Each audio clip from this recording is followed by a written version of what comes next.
Lunedì 11 novembre, buongiorno Sicilia, da Michele Cucuzza e da Luca Ciliberti.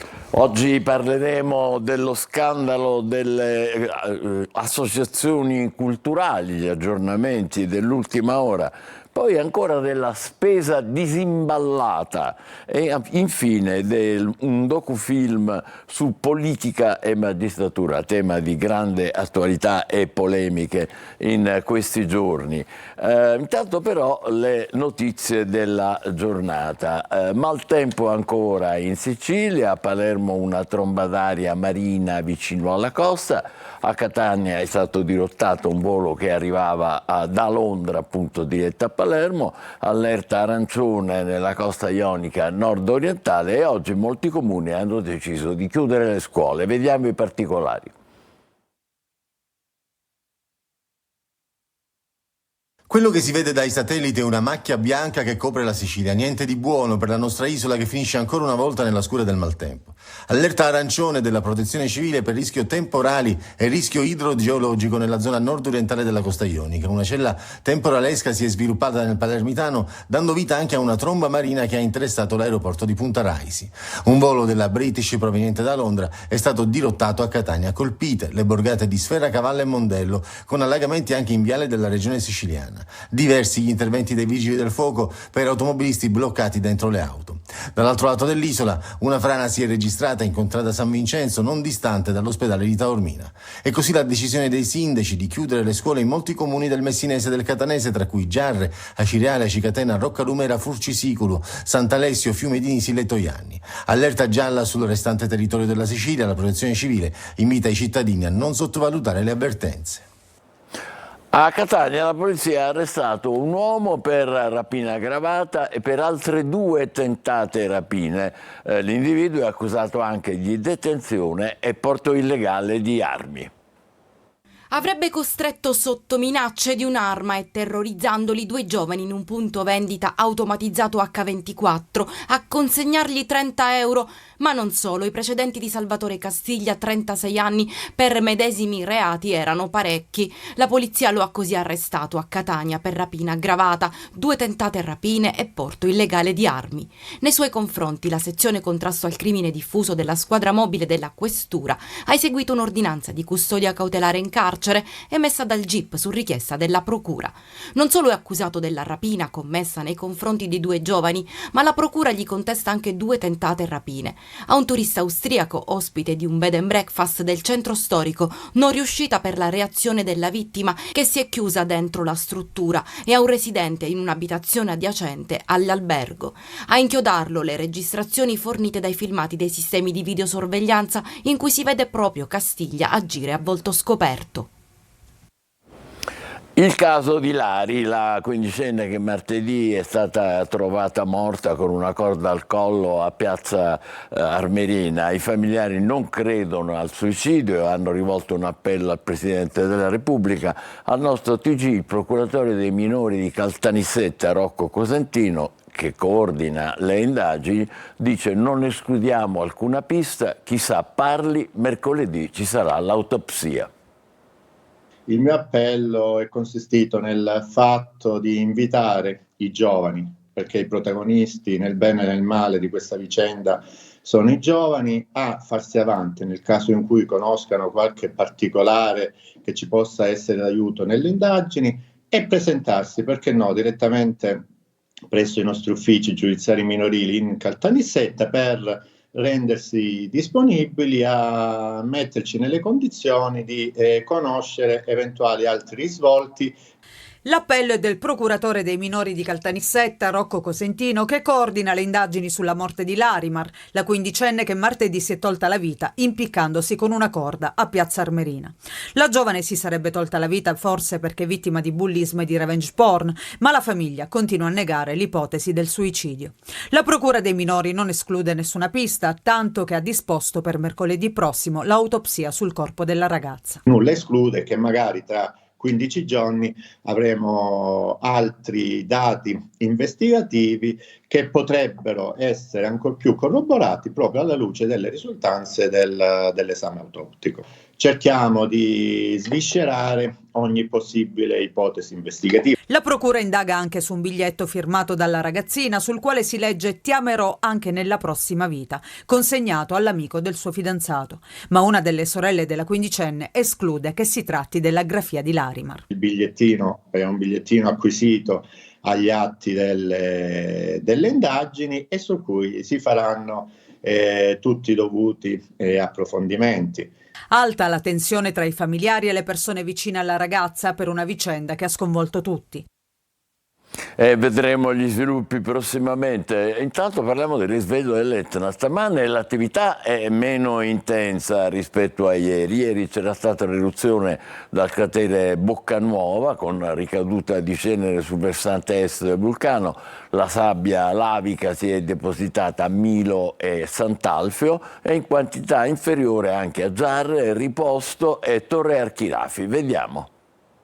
Dopo una breve tregua è tornata a farsi sentire l'Etna con un'eruzione dal cratere di Boccanuova e conseguente ricaduta di cenere lavica sul fianco est del vulcano. Coltre nera che in mattinata ha raggiunto Milo e Sant'Alfio con una lieve spruzzatina su Giarre, Riposto e Torre Archirafi. Sabbia nera che poi si è mischiata all'acqua piovana. A partire dalle 8:40, come ha comunicato l'INGV, Osservatorio Etneo, si è registrata un'attività eruttiva con eventi esplosivi localizzati nel cratere Boccanuova. La copertura nuvolosa in quota ha impedito la visione attraverso la rete di telecamere di sorveglianza dell'Istituto di Vulcanologia. Anche il tremore vulcanico ha mostrato un rapido aumento dell'ampiezza, portandosi su valori alti. L'attività eruttiva, come detto, ha provocato la dispersione di sabbia vulcanica in direzione sud-est per poi attenuarsi intorno a mezzogiorno. La cenere lavica, specie tra Giarre e Mascali, si è aggiunta al fango e alla pioggia che si sono riversati sul territorio già fragile dal punto di vista idrogeologico. La cenere, ricaduta sul versante orientale dell'isola, non ha comunque causato particolari disagi allo scalo di Fontana Rossa. I voli da e per l'aeroporto di Catania sono rimasti regolari. Siamo al calcio, il Catania perde a Crotone per 3-2, 3-0 all'intervallo per i calabresi, ma a nulla vale il tentativo di rimonta nella ripresa. Un primo tempo infarcito di errori costa la sconfitta al Catania, 3-0 all'intervallo per il Crotone, poi il tentativo di rimonta nella ripresa che si ferma sul 3-2 finale aprendo la crisi di risultati in casa rossazzurra, 2 sconfitte e 3 pari nelle ultime 5. Toscano ritrova e sceglie Lunetta, è lui che va a fare da supporto inglese insieme a Jimenez. Quaini a centrocampo. I rossazzurri in avvio con Guglielmotti costruiscono una buona occasione ma il pallone deviato finisce fuori. Appena però il Crotone passa la metà campo va in gol. Silva vola sulla destra, supera di slancio Castellini e da posizione defilata batte sul suo palo un colpevole ad Amonis. Ad ogni discesa il Crotone si rende pericoloso. Alla terza occasione, infatti, arriva il raddoppio calabrese che nasce da una grande giocata di Gomez, uno degli oggetti del desiderio dei rossazzurri nell'ultimo mercato, si aggiusta la palla e dal limite fa partire un gran tiro che vale il 2-0. Il Catania tiene palla ma non punge, va sotto ancora. Al 38esimo il Crotone è già sul 3-0. Giron tira una punizione dal vertice dell'area, la palla attraversa una serie di gambe e Adamonis si fa battere nuovamente sul suo palo. Rossazzurri travolti dalle folate neanche tanto irresistibili dei calabresi, difesa molle, attacco inconcludente e colpe evidenti del portiere su 2 delle reti subite. Toscano comincia il secondo tempo con un attaccante in più, Montalto al posto di Quaini. Ci prova Lunetta che di sinistro spedisce sull'esterno della rete ma si fa male. Ancora problema muscolare per lui, entra al suo posto Stoppa che diventa protagonista di questa fase dell'incontro. Prima accorcia le distanze con una bella conclusione che si spegne nel 7 nonostante la deviazione del portiere e il 3-1. Il Crotone rallenta il ritmo e ancora Stoppa propizia il raddoppio etneo sulla sua punizione deviata, interviene Giron che mette nella propria porta tentando di liberare senza riuscirci. Il Catania a questo punto ci crede e Montalto va vicino 2 volte al 3-3. Nella prima conclusione trova sulla sua strada D'Alterio che risponde con prontezza, poi l'attaccante ci prova anche di testa ma manda al lato di poco. I rossazzurri insistono anche nel recupero ma si resta sul 3-2 nonostante il tentativo finale. Oltre al primo tempo sono anche i numeri a condannare il Catania che non vince ormai da un mese.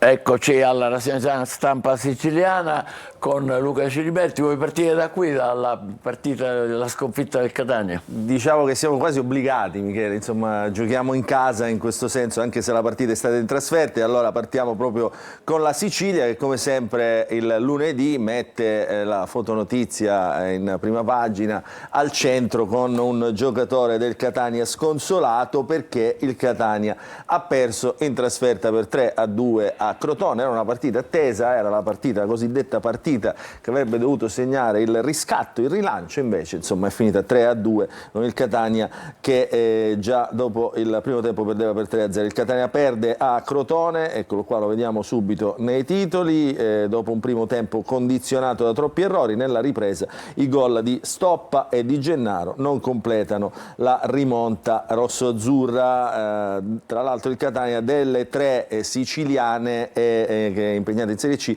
è l'unica che ha perso. Allora andiamo a vedere in pagina quest'articolo, 2 pagine come sempre dedicate dalla Sicilia, il lunedì per le pagine appunto dello sport dedicate al Catania, e il titolo è emblematico: oltre un'ora imbarazzante. E poi finale in disperata rimonta, la sconfitta apre una crisi, occasione perduta sotto di 3 gol frutto di errori banali nei primi 37 minuti. La squadra di Toscana ha reagito nel finale con la rete di Stoppa e l'autogol di Giron. Questa è la classifica che vediamo, il Catania continua a perdere posizioni, la allarghiamo per migliore visuale dei nostri telespettatori.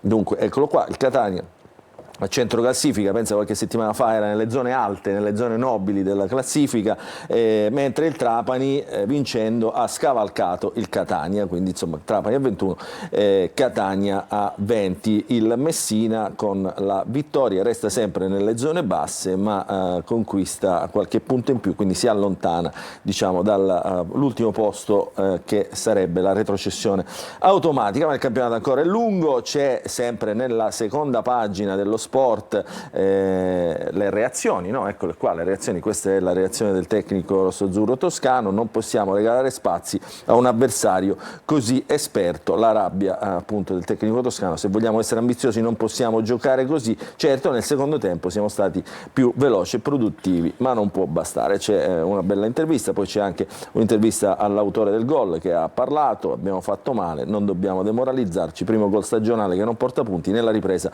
abbiamo tentato di rimettere in piedi il match. E questo per quanto riguarda lo sport. Torniamo però sulla prima pagina della Sicilia, perché ci sono delle notizie molto interessanti, tutto in taglio alto sotto la testata. Della prima ci siamo occupati anche con l'intervista al procuratore dei minori, che è questa notizia che riguarda Piazza Armerina, ci siamo occupati anche al TG. La preside della scuola della ragazza impiccata dice c'è stato solo un diverbio, quindi insomma smentisce il fatto di una lite furibonda, insomma tutto da vedere, tutto da verificare, ci sono delle indagini in corso. E poi il processo Montante, ne abbiamo parlato durante la scorsa settimana, la condanna va eseguita, deve andare in carcere, perché insomma smontato il sistema si ridimensiona anche la condanna e quindi Montante deve andare in carcere. E poi la questione dei contributi al teatro, agli eventi culturali, del quale devo dire il giornale La Sicilia è stata precursore, poi insomma è stato inseguito anche dalle televisioni nazionali, però il fatto è questo, cioè il grande tema è questo: non solo eventi, le tabelle in tutti gli altri assessorati e la spartizione trasversale. E queste sono le 3 notizie diciamo sviluppate in pagina, ma quello che trovo molto interessante, infatti è messo in grande evidenza a centropagina, è sempre il duello sul ponte, no? Rischio sismico, quindi insomma si parla ancora di rischio sismico sul ponte. Che è successo? Il deputato Bonelli ha allarmato, ha chiesto un parere all'INGV, no? sulla sismicità del posto. Quindi l'INGV riaccende la questione sicurezza. La società Stretto di Messina, quella che mette insieme tutte le società che dovrebbero costruire il ponte, smentisce, mentre nello stesso tempo, mentre l'INGV fa polemica, la regione dà il via libera per l'impatto ambientale. Questa notizia la vediamo in pagina, eccola qua. Eccolo qua, il ponte, l'INGV riaccende il nodo sismico, la società è un'opera sicura. Nuova botta e risposta nel giorno in cui Schifani annuncia il sì del Comitato Tecnico Scientifico Regionale sull'impatto ambientale. E qui ci sono tutti i numeri del ponte. Sempre all'interno del giornale Sicilia vi facciamo vedere la questione della ragazza di Piazza Armerina, la preside a casa della ragazza morta, la famiglia della quindicenne trovata impiccata si era lamentata per l'assenza delle istituzioni scolastiche. Sale la tensione, aggredita ieri una troupe dei colleghi della RAI che stavano realizzando un servizio giornalistico proprio sul posto. sono stati aggrediti, telecamere distrutte, eccetera. Di questo caso di Larimar, che diciamo, resta ancora in qualche modo un mistero, soprattutto per le cause che hanno portato al suicidio, si occupa oggi anche il Corriere della Sera. Eccolo qua, Larimar fa un'intervista al procuratore, così come abbiamo fatto noi ieri all'interno del nostro telegiornale. Michele, non escludiamo nulla, qualcuno che ne sa più di noi parli, e questo l'appello, no? Il mistero che c'è attorno a questa vicenda. Il procuratore, devo dire, da giorni chiede l'aiuto soprattutto dei coetanei della ragazza, che sono reticenti, che raccontano poco o nulla di questa vicenda, e dei particolari che potrebbero in qualche modo anche dare una svolta alle indagini.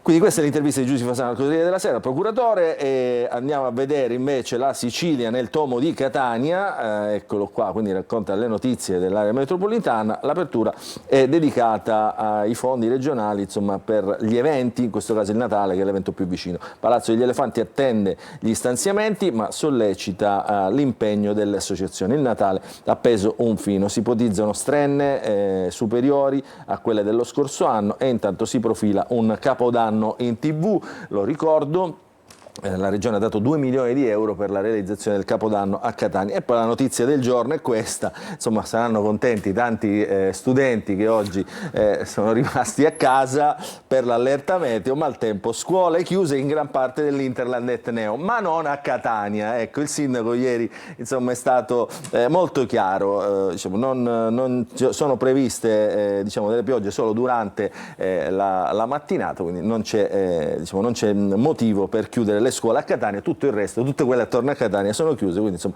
tanti studenti in questo momento stanno dormendo, stanno facendo festa, magari qualcuno sta guardando anche la rassegna stampa e Buongiorno Sicilia. Poi, albero di 10 metri, questo è il mio Vincenzo Giuffrida, guardate cosa è successo. Le cose di normale anormalità. Albero di 10 metri cade sulla carreggiata, fortunatamente restano illesi gli automobilisti. E allora la domanda che si fa al giornale: cosa sarebbe accaduto? Che poi la domanda che ci facciamo tutti, no? Cosa sarebbe accaduto se questo incidente si fosse verificato in orario di punta? Eccolo qua, l'interrogativo lo giriamo all'amministrazione comunale, insomma, che si deve fare carico anche di questa protesta. E poi un po' di cronaca, ovviamente il taglio alto che arriva da Catania, soprattutto spaccio di droga. Andiamo a vedere altri quotidiani regionali, il Giornale Sicilia di Palermo. Anche qui la vicenda diciamo, sollevata, appunto, della quale abbiamo parlato, dei fondi ai teatri, diciamo, apre tutto un capitolo di interrogativi, questioni risolte. In questo caso il Giornale Sicilia titola I piccoli teatri bussano a soldi. Un esposto alla Corte dei Conti e all'anticorruzione è stato presentato dal gruppo che unisce le realtà minori. Una ventina di milioni alle associazioni dello spettacolo, amiche dei deputati regionali. Ma è fermo il bando per i contributi, aperto a tutti, oltre 200 enti a bocca asciutta. Quindi questo è il grande tema: a chi vanno e come vengono distribuiti questi fondi regionali, che è insomma la questione aperta, come abbiamo detto la scorsa settimana, dal caso Auteri e dal quotidiano La Sicilia. Poi sanità, pronti i concorsi per altri 200 posti, ospedali e ASP, la maggior parte sono a Caltanissetta, selezioni anche a Palermo e nell'Agrigentino. La crisi idrica, non ce la dimentichiamo, resta sempre al centro del racconto, la mettiamo qua.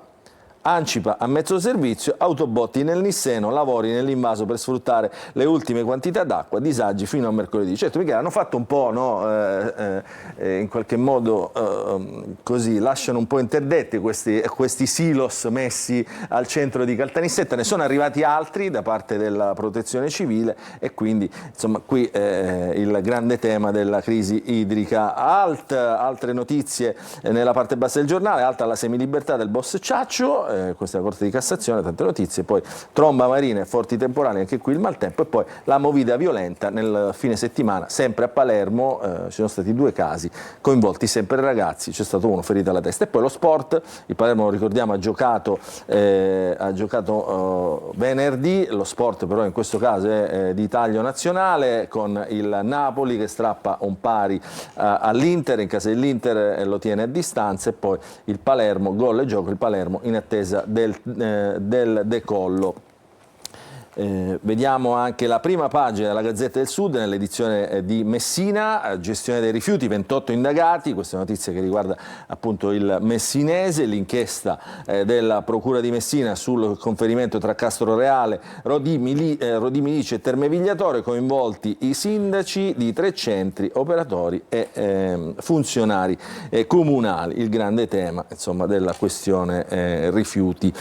Poi la politica comunale, la politica messina, la giunta monocolore di Cateno De Luca, insomma sta un po' cambiando come dire, gli equilibri interni, quindi scatta la fase delle scelte, prime nomine attese sono quelle dei vertici di ATM, tra domani e mercoledì gli avvisi per le altre aziende, quindi si parla di partecipate, ancora sempre su Messina, l'occupazione del suolo pubblico che interessa tavolini, sedie e Deor, in regola. 2 locali su 30, devo dire un numero veramente esiguo. A voler essere molto, molto generosi. Poi tante notizie che riguardano ovviamente la cronaca nazionale, lo sport ovviamente trova spazio anche nella prima pagina della Gazzetta del Sud, gol di Petrungero e il Messina torna alla vittoria, lo avevamo detto, il Trapani invece aveva giocato sabato, ottenuto una vittoria contro la Cavese. Vediamo qualche notizia in pagina, giornale dalla Gazzetta del Sud, le notizie regionali che poi sono anche le notizie del Giornale di Sicilia, stesso editore, lo ricordiamo sempre, spettacoli, eccolo qua, il tema diciamo dall'ordine del giorno nell'agenda politica, spettacoli, 20 milioni finiti agli amici. Alla regione viene contestato che solamente le briciole sono assegnate con un bando, questo è il grande tema, quindi le mancette distribuite alle associazioni. Volevo interromperti un attimo solo per ricordare agli ascoltatori che gli autori dell'inchiesta da cui tutto è partito, Mario Barresi e Luisa Sant'Angelo della Sicilia appunto, saranno nostri ospiti fra qualche minuto, quindi un motivo in più per seguire Buongiorno Sicilia.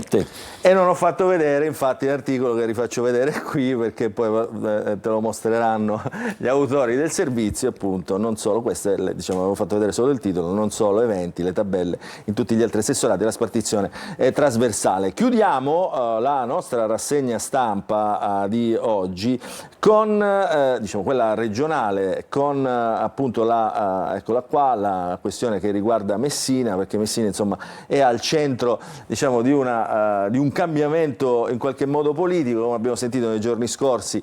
Cateno De Luca potrebbe virare a breve dalla sua opposizione a Schifani, al governo Schifani, verso proprio il governo Schifani. Allora tutti gli equilibri messinesi, che sono quelli che pesano, diciamo, passano da lui, quindi rimpasto e dimissioni a Cateno, a Palazzo Zanca inizia la fase 2, quindi conferme e cambiamenti per il sindaco Basile e il leader di Sud Chiama Nord, il momento delle scelte sulle partecipate. Questo perché? Perché Cateno De Luca, il non detto, no? Il tra le righe, Cateno De Luca si sta costruendo la squadra per affrontare in qualche modo, essere più forte, almeno nel suo territorio, le prossime elezioni regionali. Ci sta lavorando da adesso. E te, Michele?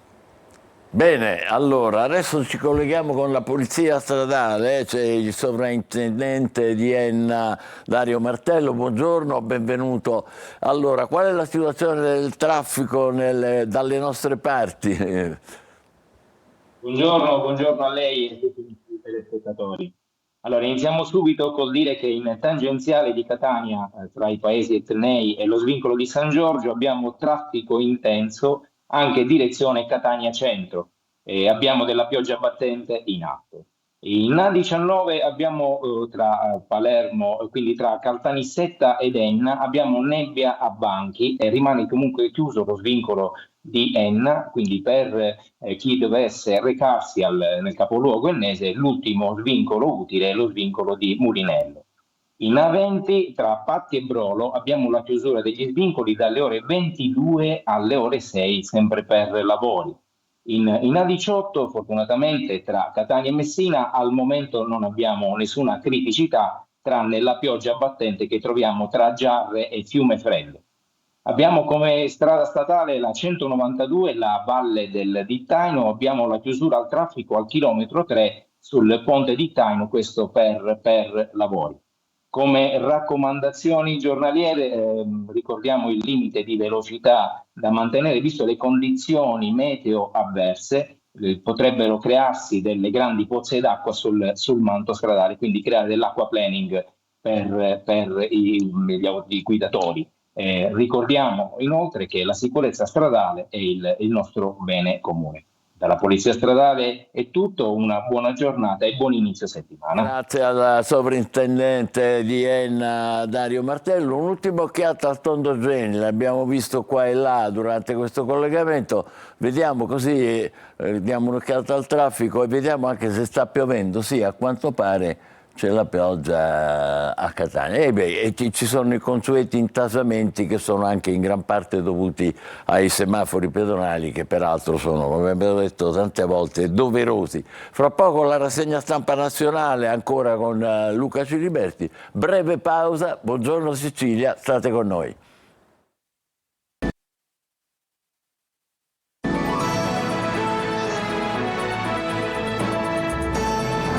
Buongiorno Sicilia, è il momento di scorrere un po' i quotidiani nazionali e lo facciamo con Luca Ciliberti. Grazie Michele. Allora, oggi la cronaca diciamo, dei quotidiani nazionali cammina su due notizie principali. Quella nazionale, diciamo, quelle che interessano i confini interni del nostro paese, quindi gli scontri che ci sono stati a Bologna con tutte le polemiche politiche del caso, e poi la telefonata di Donald Trump a Putin. Allora, vediamo subito tutte le notizie con il Corriere della Sera. Apriamo con il Corriere della Sera, la nostra rassegna stampa nazionale. Eccolo qua, in taglio alto subito il titolo: accuse incrociate sui cortei, ordine pubblico, lite tra governo e PD dopo Bologna, la russa parte della sinistra sta con i facinorosi, il sindaco invece di Bologna dice ci hanno mandato le camicie nere, Salvini invece dice stop ai centri sociali abusivi. Adesso tutte queste dichiarazioni le vedremo in pagina perché ognuna di queste ha sviluppi. Poi la telefonata, eccola qua, tra Trump e Putin, evita di inasprire la guerra, quindi questo è anche quello che si diceva poi durante la campagna elettorale, cioè Trump avrebbe, come dire, un ascendente positivo nei confronti di Putin e quindi potrebbe fermare la guerra. Vedremo cosa succederà. In Ucraina lancio di droni su Mosca, 50.000 russi nel Kursk, e questo è il conflitto invece che va avanti al di là di tutto. Due notizie di sport, due fotonotizie nella prima pagina del Corriere della Sera, il pareggio dell'Inter, lo abbiamo visto. Quindi niente sorpasso al Napoli, e poi sono cominciati gli ATP, il torneo ATP di tennis tra i 7 migliori giocatori del mondo, a Torino, Sinner esordio vincente, e quindi complimenti al tennista italiano. C'è, prima di entrare in pagina, un commento di oggi di Antonio Polito sul Corriere in prima pagina, che poi la ricetta, molti si sono chiesti, a Trump come ha fatto a vincere? C'era indietro anche nei sondaggi. Allora la lettura anche un po', come dire, scanzonata, leggera, però che poggia anche su basi storiche, è quella di Antonio Polito. L'ottimismo aiuta a vincere, un po' come fu per Berlusconi, un po' come fu per l'ottimismo reganiano degli anni 80, quindi è un modo diverso di affrontare le campagne elettorali. Questo poi viene riportato anche tra i confini di casa nostra, dove c'è appunto una politica così sempre un po' spigolosa che non riesce a smorzare i toni. Questa è la prima pagina del Corriere. Entriamo dentro, eccolo qua. Alta tensione su Bologna dopo gli scontri al corteo, il sindaco Lepore, oggi tra l'altro andrà a Bologna Giorgia Meloni, quindi il sindaco Lepore, il sindaco di Bologna, dice ci sono state le camicie nere, mentre Salvini parla di zecche rosse, manifesti shock, sangue su Meloni e Bernini. Questo fa poi scatenare le polemiche. Eccolo qua, la sinistra, questa è una parte degli scontri dal corteo di Bologna di sabato. La sinistra deve recidere il cordone ombelicale con certe compagnie, questo lo dice la russa, il presidente del Senato, che in qualche modo prende evidentemente posizione. Lo ricordo anche ai nostri telespettatori, il fine settimana sarà un fine settimana elettorale perché si voterà in Umbria, e quindi insomma questa è Il clima, la Repubblica, Trump frena Putin, in questo caso la scelta è sulla politica internazionale, la guerra in Ucraina, primo colloquio telefonico tra i due leader, evitare escalation per una rapida soluzione di pace, ma nel Kursk schierati 50.000 soldati russi e nordcoreani pronti a sfondare le difese di Kiev. Ancora Salvini va all'attacco dei centri sociali, il sindaco invece dice le camicie nere, quindi questo scontro sempre tra destra e sinistra, almeno nelle opinioni, con un clima un po', lo chiedo anche a te Michele, che torna un po' agli anni di piombo, no? Questo scontro tra rosso e nero, insomma, che certamente non fa bene alla democrazia, ma soprattutto alla convivenza pacifica, in questo caso nelle città. Parla di estremismo anche in questo editoriale Zagrebelski proprio su Repubblica. Poi le notizie insomma di sport, Sinner e l'esonero di Juric a Roma, insomma un lato diciamo del calcio della capitale che non sorride certamente, al contrario sorride la Lazio. Sulla Stampa invece, eccola qua. Lo scontro tra politica e magistratura è messo bene in primo piano, nonostante ci sia Sinner con la sua fotonotizia sotto. Il tema è questo: l'ira dei giudici, era meglio Berlusconi. L'affondo del presidente dell'Associazione Nazionale Antimafia, il governo vede toghe rosse anche nell'immigrazione. Nordio, il ministro della giustizia, il guardasigilli, chiede di abbassare i toni, ma rimane lo scontro nella maggioranza. Nello scontro nella maggioranza, che in questo caso riguarda nel titolo i cortei di Bologna, ma lo scontro è ovviamente anche sulla questione dei giudici. La vediamo in pagina questa notizia, perché sono sempre le solite storie, no? I magistrati e le correnti. L'affondo dell'ANM sul governo, era meglio Berlusconi, ed eccoli qua i presidenti delle correnti, no? La presidente di Magistratura Democratica Silvia Albano, che è stata protagonista dell'annullamento dei trasferimenti in Albania, anzi del rientro degli immigrati in Albania, dall'Albania, il presidente Santa Lucia, presidente dell'ANM, Andrea Crippa, invece, che è il deputato della Lega, che attacca sempre la magistratura politicizzata, dice lui, proprio sempre contro la Lega, contro Salvini che sta scontando un processo. Nell'altra pagina, eccolo qua, magistrati e correnti, c'è un dossier, il Consiglio Superiore della Magistratura, perché poi si fanno anche questi, i conti in tasca. Il Consiglio Superiore della Magistratura è esattamente in mano alle toghe di destra, i progressisti di area hanno 6 rappresentanti, 4 i centristi e solo 1 Magistratura Democratica, quasi a voler sottolineare appunto come cambiano gli equilibri cambiando i governi anche nel Consiglio Superiore della Magistratura.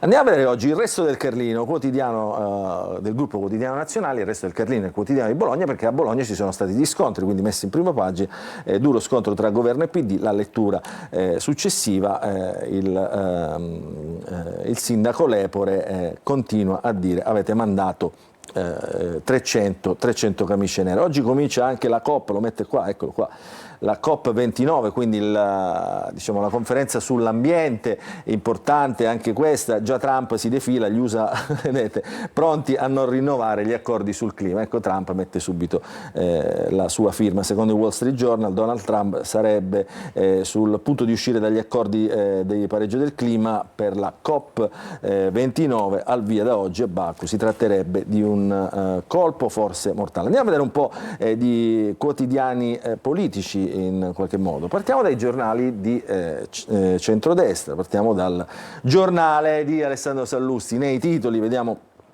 restiamo sui titoli politici, eccoli qua: minacce di sangue per Meloni e Bernini, non li abbiamo visti, ma ora ve li faccio vedere anche i manifesti, quelli con la mano macchiata di sangue. Salvini dice di chiudere i centri sociali, sui migranti le toghe rosse contro il governo. I manifesti shock li chiama appunto anche il giornale. Questo è il giornale di Sallusti. Il Tempo, che nell'ultimo periodo è diventato uno dei giornali più di destra, di alcuni giornali di destra, e guardate come titola: piazzata rossa.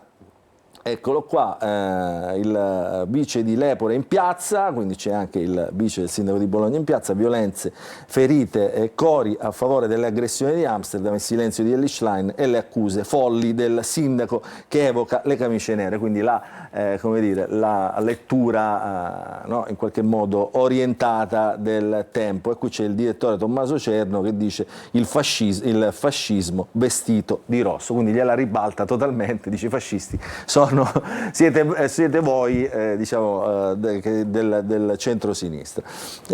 Libero, eccolo qua, non le manda a dire, il PD alleva zecche rosse, proprio così, la tocca piano il direttore Mario Secchi, la Schlein tace sugli scontri di Bologna, il sindaco Lepore delira addirittura, il governo ha mandato 300 camicie nere, ma i picchiatori sono tutti compagni. E quindi Salvini dice chiudete i centri sociali. Eccolo qua il manifesto di cui parlavamo, che annunciava la manifestazione con la mano rossa in faccia a Giorgia Meloni e al ministro Bernini. Non mi faccio intimidire dai violenti, dice il ministro Bernini. Vediamo invece il Fatto Quotidiano che legge, diciamo, dal lato in qualche modo centrosinistra, Movimento 5 Stelle, insomma centrosinistra indipendente, come lo vogliamo definire. Ingiusta detenzione, azione disciplinare in caso di cattura e assoluzione, c'è lo scontro tra le magistrature, altra vendetta antitoghe, così non arresteranno più nessuno, quindi insomma punta l'apertura del quotidiano di oggi proprio sulla questione, sullo scontro tra il governo e la magistratura. Andiamo a vedere invece un altro quotidiano che è Domani, eccolo qua, che diciamo mette a centropagina Salvini, sempre dal lato politico, chiudere i centri sociali comunisti dopo gli scontri di Bologna, ma sopra Salvini c'è Trump. Diciamo le elezioni, e questo è il tema, le elezioni le ha vinte Trump, ma le ha vinte negli Stati Uniti anche Netanyahu. Prima di chiudere la rassegna stampa nazionale vi faccio vedere un titolo molto bello oggi, un approfondimento, un dossier del Sole 24 Ore che fa un focus sull'Italia che si spopola e allora racconta cosa sta succedendo nelle aree interne, da Lecco a Gela, le aree interne sempre più vuote, zone meno servite in 10 anni perdono il 7,7% degli abitanti rispetto alla media del 2,2%, unioni, incentivi e piani di rilancio finora tutti poco incisivi. Michele, a te la linea. Grazie Luca, adesso diamo un'occhiata al tempo, vediamo qual è la situazione. Poco fa vedevamo le strade bagnate a Catania, vediamo un po'. Ben ritrovati da Sofia Inglese di Trebi Meteo. Sole prevalente nella giornata di lunedì sulla nostra penisola, salvo per qualche occasionale piovasco ancora sul medio-basso Adriatico e sulle due isole maggiori, specie sulla Sicilia. Vediamo appunto ora nel dettaglio la Sicilia. Il tempo sarà a tratti instabile nella giornata di lunedì con qualche fenomeno a macchia di leopardo. I cieli saranno in prevalenza grigi, sarà possibile anche qualche temporale. Le temperature massime senza particolari variazioni con punte ancora intorno ai 20 gradi. Nella giornata di martedì poco cambierà, il tempo sempre a tratti instabile, con cieli a tratti nuvolosi e con qualche possibile fenomeno sparso. La ventilazione in prevalenza debole o a regime di brezza lungo le zone costiere, con mari calmi o poco mossi solo al largo. Temperature senza variazioni con punte massime sempre intorno ai 20 gradi. Tutti i dettagli precisi sull'app di Trebi Meteo.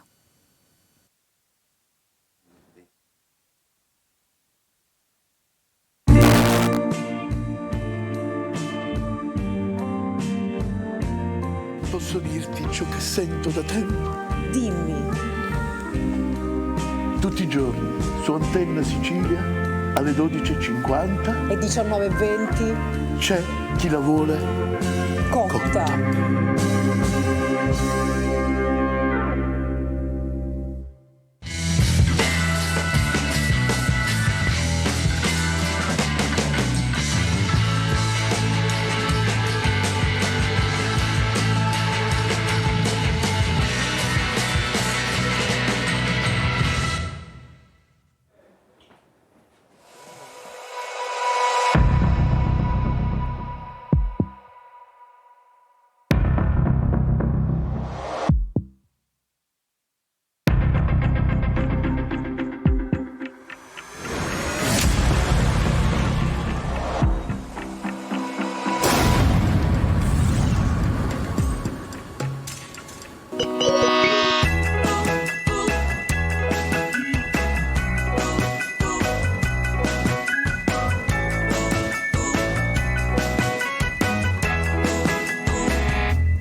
Sono con noi due ospiti, due colleghi importanti, Mario Barresi, Luisa Sant'Angelo, sono gli autori dell'inchiesta giornalistica del quotidiano La Sicilia sui finanziamenti alle associazioni culturali, che è culminato per il momento con l'autosospensione dal gruppo di Fratelli d'Italia di Carlo Auteri, che è vice capogruppo di Fratelli d'Italia all'Assemblea regionale siciliana. Buongiorno, benvenuti. Bentrovato. Allora, oggi loro continuano l'inchiesta Così fan tutti, il sistema contributi, ne parleremo fra poco, cioè estende, diciamo, lo sguardo di questi due colleghi molto attenti anche ad altri settori, non soltanto la zona culturale.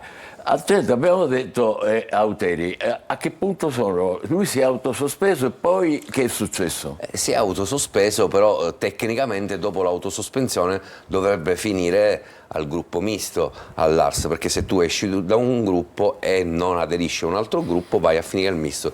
La cosa kafkiana sarebbe che al misto troverebbe proprio, oltre a Gianfranco Miccichè, il che già è uno show, che ancora deve formalizzare il passaggio all'MPA, troverebbe proprio Ismaele Lavardera, che è il collega al centro del caso poi finito sui TV e giornali nazionali, per cui Lavardera ha registrato una conversazione con Auteri in cui c'erano delle minacce effettivamente pesanti. Il capogruppo di Fratelli d'Italia, Giorgio Assenza, ha detto: io non ne so niente, e quindi teoricamente dovrebbe andare a finire al gruppo misto, anche se probabilmente in settimana il presidente dell'ARS Galvagno, che anche egli di Fratelli d'Italia, farà chiarezza, perché se no sarebbe un'autosospensione abbastanza ipocrita, perché se non vai al misto significa che ti sei autosospeso da te stesso. Esatto. Luisa, tutti ormai sanno di questa inchiesta che avete fatto, che è stata ripresa anche dalla televisione nazionale, ma anche naturalmente dal Punto. Auteri era ospite sabato di Luca. Vuoi riassumersi di che cosa si tratta? Allora, quello di cui ci siamo occupati, che abbiamo fatto emergere, è il sistema delle elargizioni straordinarie tramite allegati, tabelle, tabelline, eccetera, nelle varie misure finanziarie che vengono approvate dalla Regione Siciliana, che passano poi dall'ARS. Tramite questi maxi emendamenti ci sono queste tabelle all'interno delle quali vengono dati fondamentalmente dei contributi a pioggia. Noi i primi di cui ci siamo occupati sono quelli dello spettacolo, che riguardavano una pletora di associazioni cooperative, di onlus, variamente legate non soltanto all'onorevole Auteri, che chiaramente è l'elemento più evidente e più esposto, anche in virtù del fatto che, insomma, una di queste associazioni, Progetto Teatrando, quella diventata più nota, è intestata a uno dei suoi amici e soci e ha sede a casa di sua madre. Ma ripeto, non c'è soltanto quella. A casa della madre? A casa della madre, sì, a Sortino. A Sortino. Esattamente. Ma non c'è soltanto quella, ne abbiamo raccontate, ne abbiamo collezionate tante altre, le abbiamo raccontate, le continuiamo a raccontare. Cosa vuol dire finanziamenti a pioggia? Perché a pioggia? Perché, e questo è anche il salto di qualità che abbiamo provato a fare negli ultimi giorni, l'ARS concede dei soldi come contributi straordinari senza un bando. L'associazione Michele Cucuzza Teatro può essere la più meritevole in assoluto o la peggiore, ma se ha l'amico deputato che la inserisce nell'emendamento e la fa entrare in questi allegati di cui parlava Luisa, per cui arrivano i soldi, prende i soldi. E Auteri, in un'intervista, devo dire, dal suo punto di vista con una certa onestà intellettuale, l'ha detto anche sabato ospite di Luca, ha detto: guarda, signori miei, chi ha amici prende i soldi, che chi non li ha mi dispiace per loro, all'Ars è stato sempre così. Il pezzo che facciamo oggi serve a fare anche un salto di qualità sul dibattito. Ci arriviamo per un minuto. Luisa, di che quantità stiamo parlando? Dipende, perché le quantità sono varie, ma soprattutto vanno sommate, che poi è quello che abbiamo sperato e abbiamo tentato di spiegare, cioè che ci sono delle associazioni che sono gemelle, quindi un'associazione, per esempio l'associazione culturale, prende 80.000 euro per una manifestazione nel suo territorio, l'associazione che collabora, che organizza la stessa manifestazione nello stesso cartellone, eccetera, non parliamo soltanto di spettacoli teatrali, ovviamente ne prende altrettanti, quindi piglia altrettanti 80.000 euro, e spesso si tratta di attività di cui non c'è traccia. La cubatura complessiva delle ultime 3 leggi soltanto per lo spettacolo e gli eventi abbiamo stimato in circa 8 milioni di euro, soltanto per eventi e spettacolo. A questi dobbiamo escludere. A quanti enti più o meno? A un'ottantina, 78. Sempre con questo sistema non di Tieni conto, gare. Michele, che c'è in Sicilia il FURS, il Fondo Unico Regionale dello Spettacolo,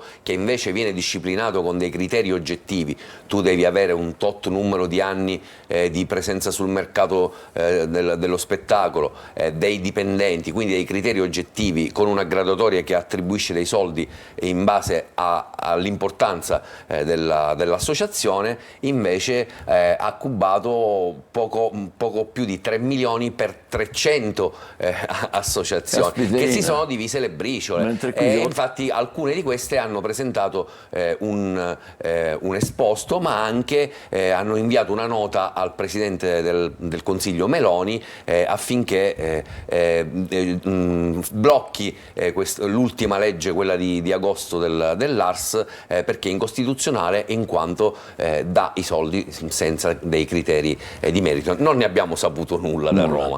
Ma chi è coinvolto in particolare? La maggioranza, l'opposizione? Il sistema è totalmente trasversale, chiaramente gli episodi che abbiamo raccontato sono molti degli episodi che abbiamo raccontato riguardano la maggioranza. Fratelli d'Italia, non soltanto l'onorevole Auteri, ma anche per esempio ci siamo spostati nel Trapanese. Oggi sul giornale raccontiamo un caso abbastanza particolare che riguarda l'onorevole Gennuso, ma ripeto, il sistema riguarda sia la maggioranza attualmente al governo, sia l'opposizione. Anche l'opposizione? Che poi è uno dei motivi per i quali insomma l'onorevole Auteri è attualmente il destinatario del fuoco incrociato di tutti quanti gli attacchi, ma poi il tema è cambiare questo sistema, e su questo non mi pare di avere letto interventi. Quello che voi avete definito mancette, sì. che in realtà è questo qui, un sistema che non ha una regolamentazione. Addirittura, Michele, abbiamo stimato, e nessuno l'ha smentito, che nell'ultima finanziaria c'è stato proprio un budget a disposizione dei deputati, cioè 40 milioni per quelli della maggioranza, 20 milioni per quelli della maggioranza, cioè 500.000 euro a deputato che ne poteva disporre come voleva, e 20 per i 20 e 10 per i 20 dell'opposizione, quindi circa 300.000 euro a testa a disposizione. Con questo sistema loro li chiamano aiuti territoriali, alcuni dei quali vanno a enti o associazioni assolutamente meritorie, che fanno anche dei servizi nel mondo del sociale, del volontariato. Però è chiaro che se tu hai il pallino e decidi a chi vanno questi soldi, non sempre questi soldi vanno a chi lo merito, e comunque restano fuori una pletora di altre associazioni altrettanto meritevoli, perché non hanno il deputato amico né di maggioranza né di opposizione. Questo è il salto di qualità che la politica siciliana si rifiuta di fare, assumersi la responsabilità rispetto a un sistema che va cambiato. Ci sono i fondi per il turismo, c'è una cifra X, anziché utilizzarla in base alle direzioni che indicano i deputati, fare dei bandi con dei criteri trasparenti. Quindi, per metterli a disposizione di tutti. Senza esagerare, la cultura dell'amicizia è ancora, come dire, dominante, per cui se tu hai un amico, insomma, puoi avere anche dei vantaggi, alle volte anche di tipo sulle leggi li economico. chiamano contributi straordinari e tecnicamente sono anche, quando Auteri dice non ho fatto un'illegalità, non dice una fesseria, perché tecnicamente sono dei contributi straordinari che il Parlamento vota, perché poi c'è un meccanismo abbastanza subdolo, ogni singolo deputato propone la sua mancetta, vengono raccolte, si firma un maxi emendamento dove il maxi emendamento è di tutti, quindi è di nessuno, non si lasciano impronte, perché il risultato finale è un'enorme lista dove ognuno ottiene quello che vuole e nessuno lascia l'impronta, per cui non c'è scritto che Mario Barresi ha dato i soldi a Luisa Sant'Angelo e vissero tutti felici e contenti. Infatti oggi, eccolo qua, l'articolo dei nostri colleghi che sono qui, Luisa Sant'Angelo e Mario Barresi, si intitola "Così fan tutti, il sistema contributi". Non solo eventi, cioè allargano lo sguardo e dicono agricoltura, scuole, beni culturali, servizi sociali, comuni.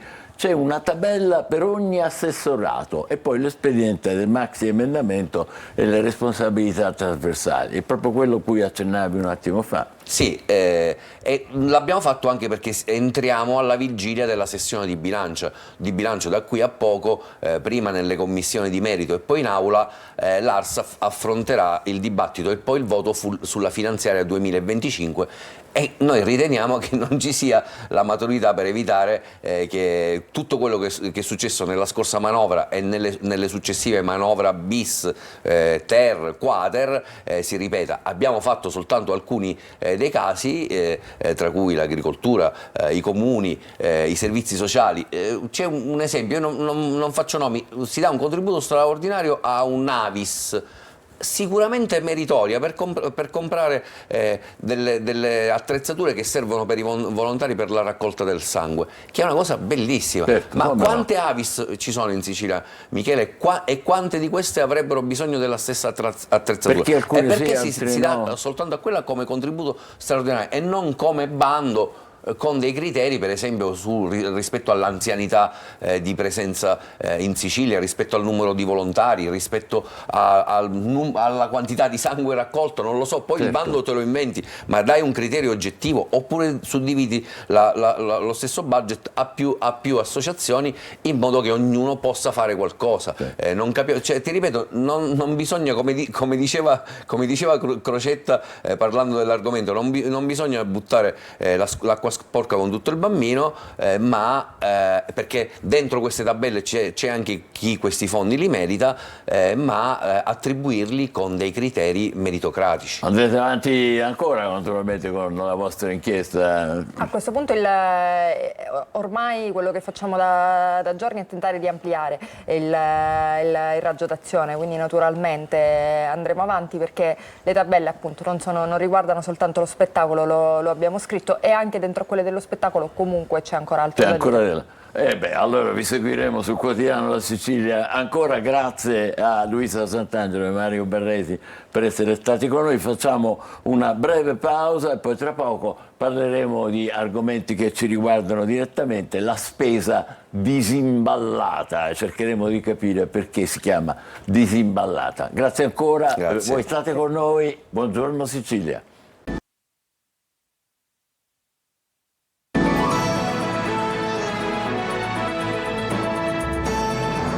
Buongiorno Sicilia, la spesa disimballata. Che cosa significa? Ce lo spiegheranno i nostri ospiti. Manuela Leone dell'associazione Rifiuti Zero Sicilia, benvenuta. Grazie. E il sindaco di San Giovanni della Punta, Antonino Bellia. Buongiorno e benvenuto sindaco anche a lei.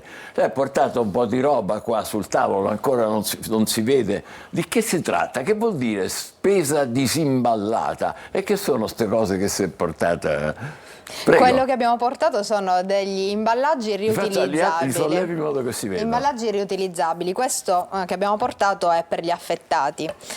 Quindi un imballaggio riutilizzabile che dà la possibilità di evitare l'imballaggio usa e getta e soprattutto la plastica usa e getta.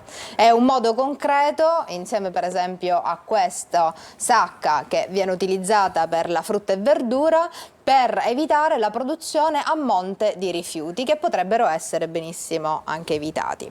Ecco, quindi è una serie di suggerimenti che voi date per evitare questo eccesso di dispersione di oggetti, in particolare la plastica, che poi finiscono tante volte nelle discariche, altre volte nelle cose abusive, i sacchetti.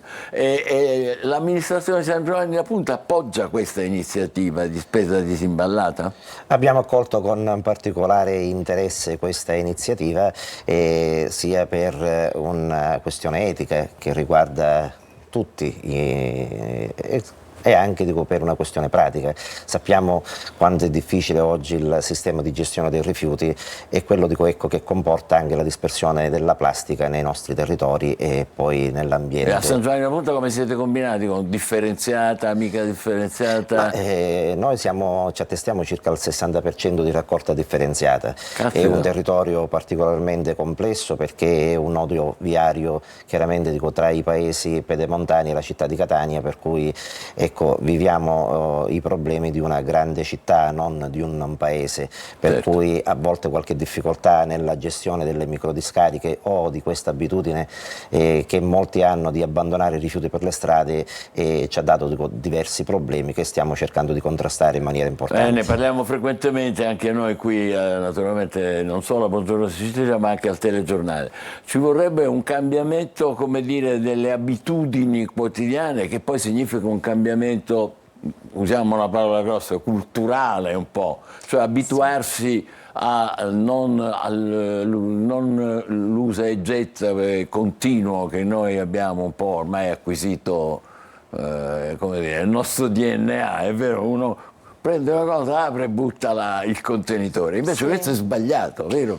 Senza pensare a quanta energia, quante materie servono per produrre un prodotto che poi utilizziamo soltanto per qualche secondo e lo gettiamo via come rifiuto. Significa restituire dignità alla materia, ma significa anche intervenire alla base della gestione virtuosa dei rifiuti, una base, una piramide di gestione a livello di priorità, che è quella della prevenzione nella produzione dei rifiuti, che è indicata dalla stessa normativa.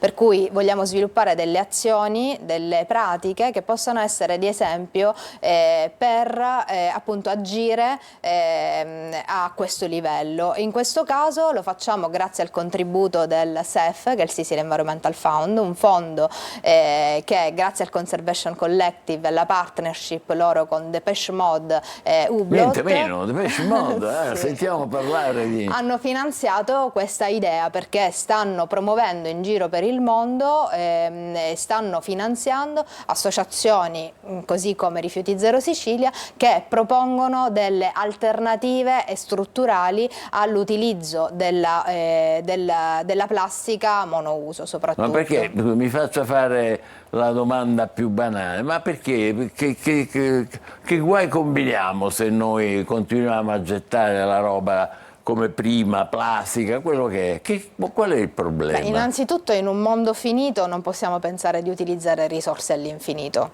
e quindi continuare a consumare rischiano di finire. Comunque rischiano di finire.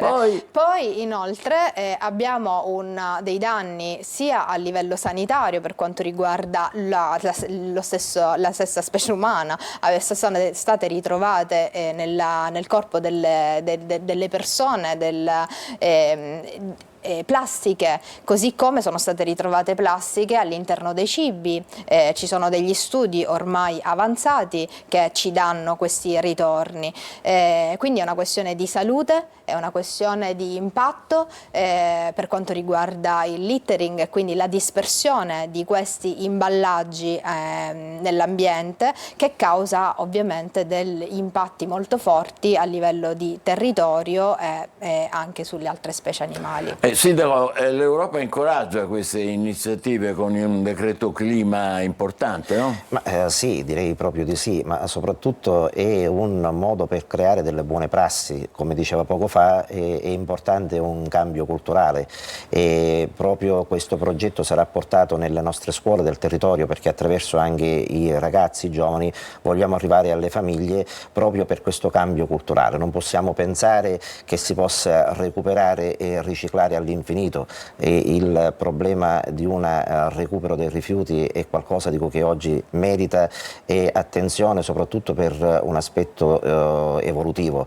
E le piattaforme, lo abbiamo sperimentato in tante altre occasioni, spesso non sono nelle condizioni nemmeno di riuscire a riciclare, a recepire i rifiuti che provengono dai comuni, per cui un cambiamento culturale per la riduzione della produzione di rifiuti secondo me è alla base per il futuro non solo nostro ma anche delle nuove generazioni. Esatto. Manuela, dicevo dell'Europa che pone un obiettivo, è vero? Sì, infatti il progetto si pone come progetto sperimentale pilota, è il secondo in Italia, dopo Spesa Sballata a Varese, è il primo nel sud Italia, perché si pone nella direzione indicata dal regolamento imballaggi e dal decreto clima, che pone la questione degli imballaggi come prioritaria, ponendo anche degli obiettivi che sono quelli per le attività commerciali di un obbligo di proposta di acquisto senza imballaggio per una percentuale graduale che va dal 5% al 15% entro il 2040. Quindi le attività commerciali che noi stiamo adesso promuovendo, dicendo questa attività contribuisce alla riduzione degli imballaggi e della plastica monouso, le attività commerciali saranno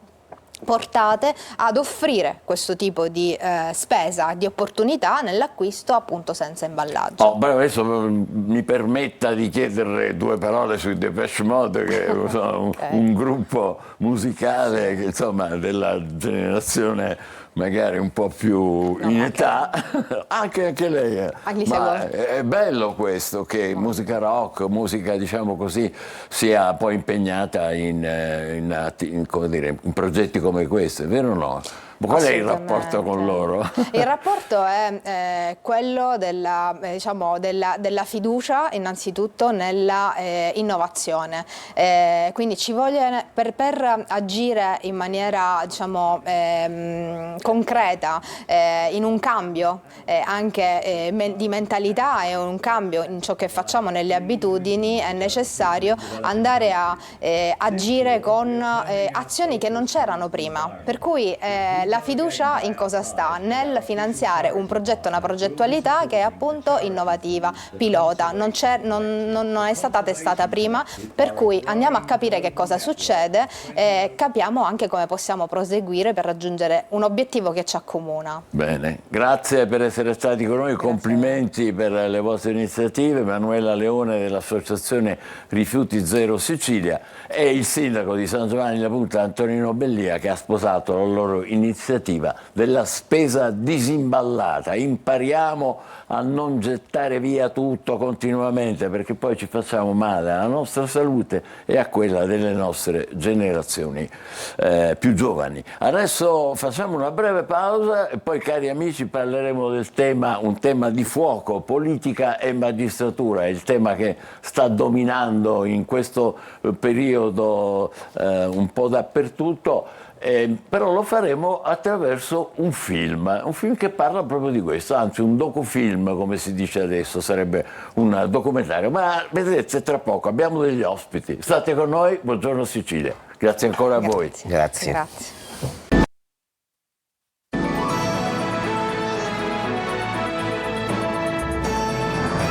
Politica e magistratura, scintille in questo periodo fra i due poteri, che ricordiamo sono due poteri separati, ma anche oggetto di un documentario, un docufilm di Francesco Millonzi, che è il regista, e che è collegato con noi, e lui do il benvenuto. Buongiorno e benvenuto. Autore di questo docufilm intitolato Politica e Magistratura, è scritto insieme all'ex presidente dei GIP del Tribunale di Catania, Nunzio Sarpiestro. Allora, come vi è venuto in mente? Vabbè, un magistrato importante come Sarpietro è stato sicuramente utile per il tuo lavoro, ma come mai hai deciso ci diamo del tu, vabbè, hai deciso figurati, Michele, grazie, di affrontare questo tema attraverso un documentario, attraverso un film. Non deve essere stato facilissimo. Assolutamente, è stata un'idea del presidente, il dottor Sarpietro, che dalla grande sinergia che si è venuta a creare in questi anni, dopo 3 film scritti assieme dei miei 12, ha voluto affrontare questa tematica della politica, e insieme abbiamo affrontato questa tematica della politica e della magistratura, che tra l'altro è un tema molto attuale. Devo ringraziare, sono onorato di aver partecipato e di partecipare ancora in altri film con il presidente che, ripeto, ha trovato un argomento molto interessante ed attuale, anche perché all'interno del film ci sono anche personaggi importanti come Gasparri, ne abbiamo visti alcuni, abbiamo visto Cacciari, Gasparri, vediamo se c'è Leoluca Orlando, l'altro Orlando.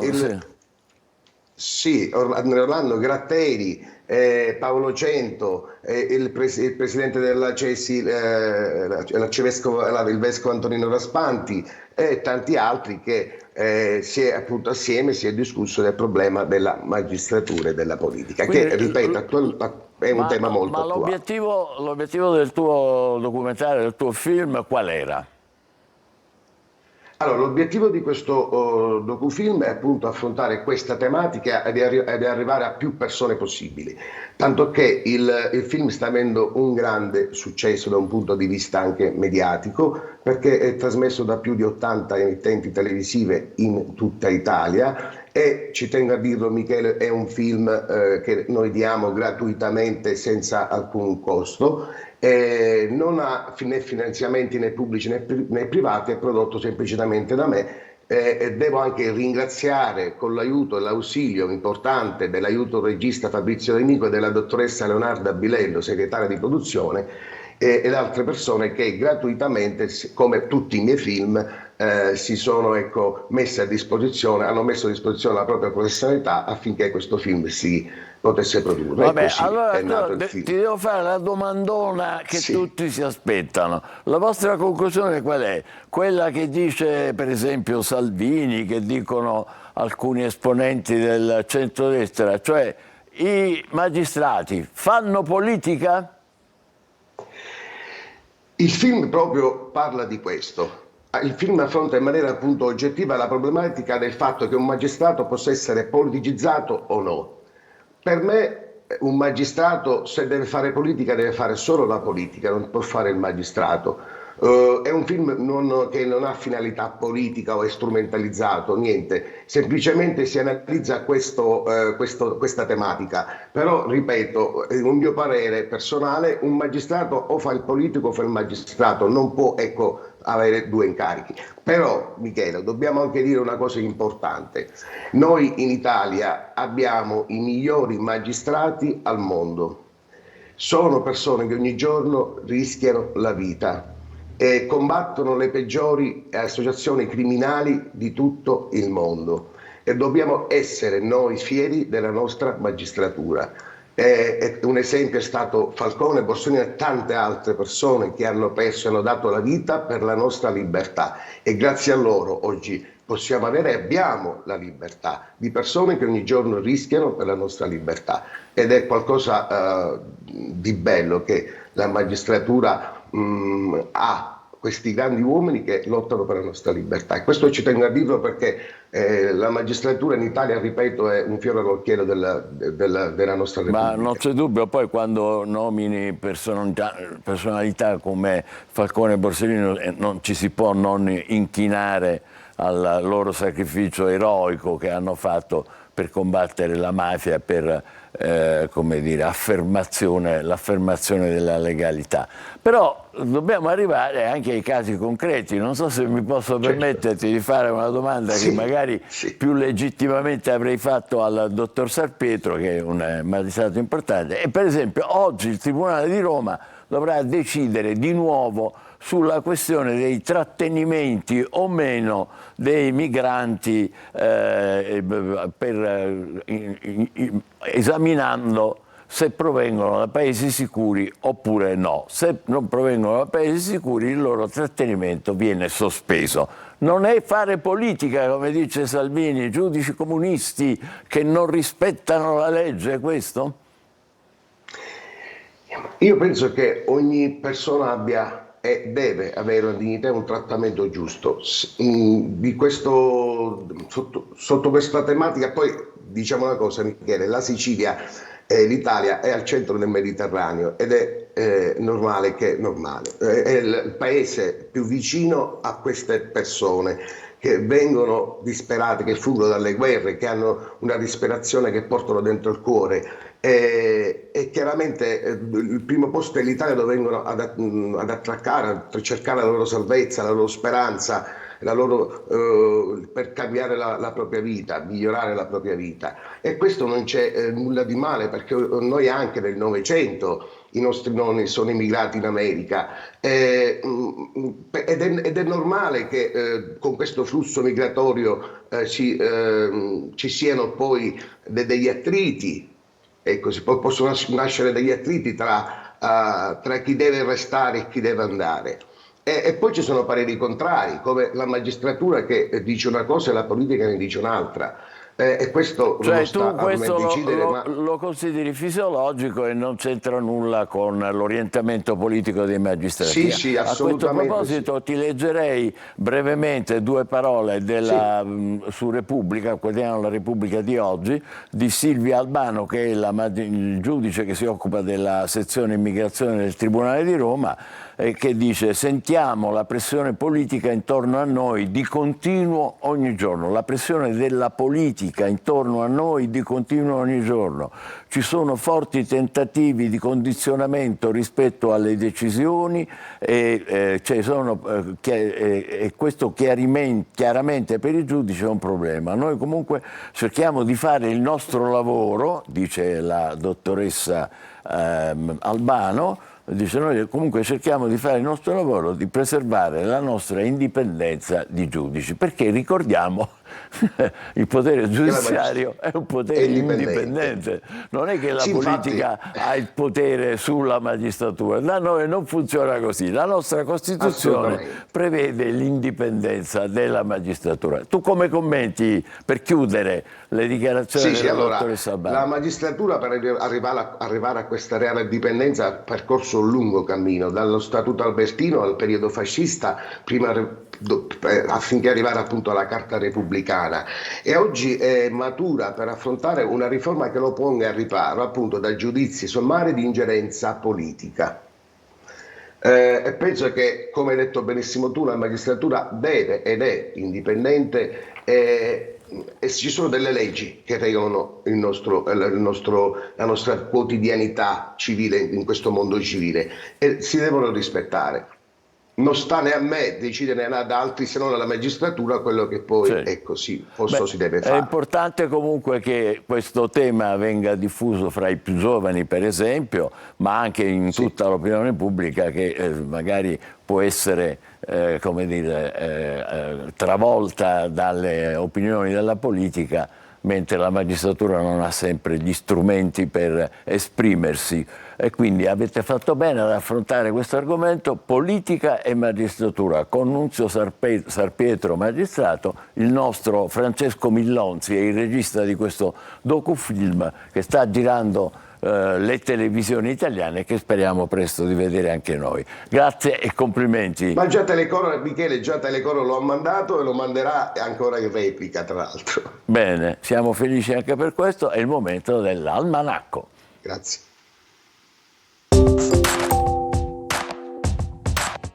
Oggi, 11 novembre, è la giornata dei single. Erroneamente spesso si attribuisce questa ricorrenza al 15 febbraio, cioè il giorno dopo la festa degli innamorati, San Valentino. Tuttavia, le origini di questa festa sono da ricercare nel lontano Oriente, precisamente in Cina, dove dall'inizio degli anni 90 ha acquisito sempre più notorietà. Nel Singles Day vengono spesso individuate opportunità commerciali che portano gli incassi a 5 volte quelli delle famose date del Black Friday e Cyber Monday. Come ormai sappiamo, spazio e tempo sono due grandezze relative al sistema di riferimento. In particolare esiste un paradosso, detto paradosso dei gemelli, per cui si suppone che uno fra due gemelli perfettamente identici decida di fare un viaggio nello spazio mentre l'altro rimane sulla Terra. Nonostante possa sembrare controintuitivo, dopo l'esplorazione il gemello viaggiatore troverà il fratello più vecchio di lui e questo paradosso viene spiegato dalla teoria della relatività ristretta.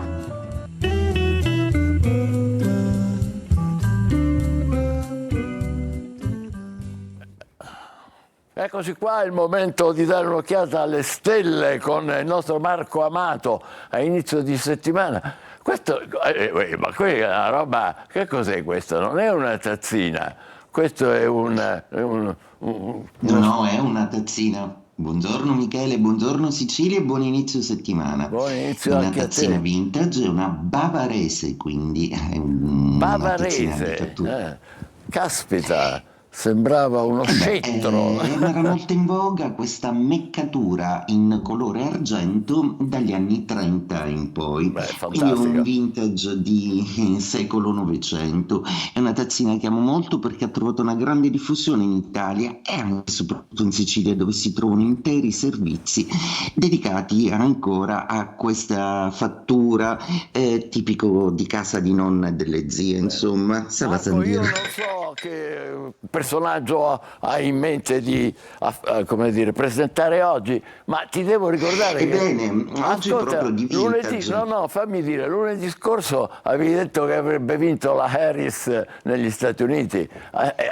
Sì, questa non l'ho indovinata, infatti, con grande stizza da parte mia, peraltro, ma non l'ho indovinata. Era una previsione, come dire, le stelle non ti hanno seguito, eh? Non ti hanno... Forse gli uomini non seguono le stelle. Forse gli uomini non seguono le stelle, o le donne. Va bene, allora, oggi invece che è in discussione? Proprio di vintage vi voglio parlare oggi, proprio perché vintage vince sempre, secondo me, e vi parlo proprio di Amadeus. Amadeus che dal 9 ha iniziato le sue programmazioni e con dei risultati un po' al di sotto delle aspettative, con i programmi Chissà chi è Suzuki Music Park, un programma che aveva a che fare con la musica, che echeggiava un po' un Sanremo fuori onda. Ebbene, questi programmi non hanno dato granché successo, ma l'autore, da sapiente vergine, molto analitica e attenta, ha ripiegato su un format vintage decisamente vincente, ovvero la corrida, storico programma che tutti ricordiamo e che abbiamo nel cuore, proprio perché uno stupendo Corrado Mantoni l'ha condotto magistralmente, rendendolo un'icona del mondo dei quiz televisivi. Ebbene, è andata benissimo ed si è assolutamente rifatto in termini di ascolti e di share, quindi bravo Amadeus. Amadeus è della Vergine, quindi cosa succede per questo segno zodiacale? È un momento assolutamente di ripresa, ricordo sempre che la Vergine è un segno assolutamente analitico e molto puntuale e preciso, quindi il suo schematismo probabilmente ha fatto ricorrere a tutta una serie di analisi che hanno portato ad una scelta così intelligente e versatile. Proprio oggi Venere arriva in Capricorno, quindi per i Vergine, per i segni di terra, Toro, Vergine e Capricorno, è assolutamente un momento di ripresa e di tripudio. Ricordo pure che il pianeta della bella Citerea, come era chiamata Venere dai greci, è anche il pianeta della piccola fortuna, nonché della salute e della pelle. Venere non funziona solo per l'amore, ma anche per il benessere e l'accordo generale tra noi e la vita. Quindi in bocca al lupo ai Vergine, ai Capricorno, ai Toro, che svettano assolutamente in pole position nello zodiaco. Bene, oggi in questo inizio settimana anche la Luna in Pesci che favorisce anche Scorpione e Cancro, cancro da un punto di vista emotivo, ma cosa fanno gli altri 6 segni zodiacali? Fuoco, gli Ariete, Leone e Sagittario subiscono un po' questa Venere e questa Luna e si fanno delle domande in relazione all'amore. L'Ariete ha comunque le sue passioni, il Leone vuole di più ma ancora deve ricarburare, il Sagittario è un po' confuso in mezzo a delle scelte che dovrà compiere in questa settimana così importante e speciale. E per ultimi gli Aria, i Gemelli, i Bilancia e gli Acquario. Venere in Capricorno sicuramente propone alla Bilancia una riflessione un po' più attenta sulle sue dinamiche sentimentali, mentre invece per i Gemelli c'è una maggiore liberazione in quanto non è più in Sagittario e quindi non è più opposta, quindi i Gemelli si rilassano in amore. Acquario diventa incredibilmente più romantico, vulcanico e nostalgico proprio perché è una Venere che sta nel segno zodiacale prima, quindi diventa tutto più emotivo. Oggi giornata cruciale per l'Acquario per decidere di un futuro professionale molto interessante.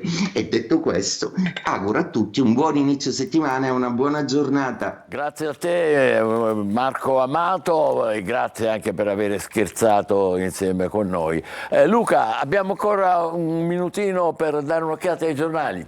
Come no, certo, a parte il sacro Graal che c'aveva il nostro astrologo, però io una lettura diciamo del suo errore gliela do anche attraverso i giornali. Guarda, è un articolo che va di spalla, piccolo piccolo, però che spiega un po' anche cosa è successo negli Stati Uniti. Guardate, asset speculativi, Bitcoin a $80.000 e l'effetto Trump, quindi il Bitcoin con l'elezione... Con l'elezione di Trump, per la prima volta nella sua storia registrano il perdurare del clima positivo è salito ai massimi di sempre, e siccome la finanza probabilmente ne sa più delle stelle, ecco, probabilmente bisognava seguirla perché lo dicevano prima. Questo è diciamo il Bitcoin. Poi altra notizia veloce, l'industria dell'auto, c'è un bel data room che è la rubrica del Corriere della Sera che tiene Milena Gabbanelli, quella che conduceva Report, e dice: l'industria dell'auto che futuro ci attende? Che poi è la curiosità di tutti, chi vuole comprare un'auto nuova che fa? Compra un'auto elettrica, resta col motore termico? La produzione, però i numeri sono terribili, produzione in calo da 30 anni, rischio 50.000 posti di lavoro, e l'Unione Europea litiga proprio sull'elettrico mentre la Cina invade il mercato dell'elettrico, quindi insomma questa è la situazione. L'ultima che ti faccio vedere è i gettonisti. Quante volte abbiamo detto sulla sanità, i gettonisti non va bene, è un sistema che bisogna cambiarlo? La stretta annunciata dal governo è rimasta solo sulla carta e i medici continuano a scegliere attraverso le cooperative chi li paga di più, chi gli dà di più, e se ne vanno dove vogliono, e a pagare il prezzo, amaramente, lo sottolineiamo noi, sono sempre i pazienti. Grazie a Luca Ciliberti, è il momento di...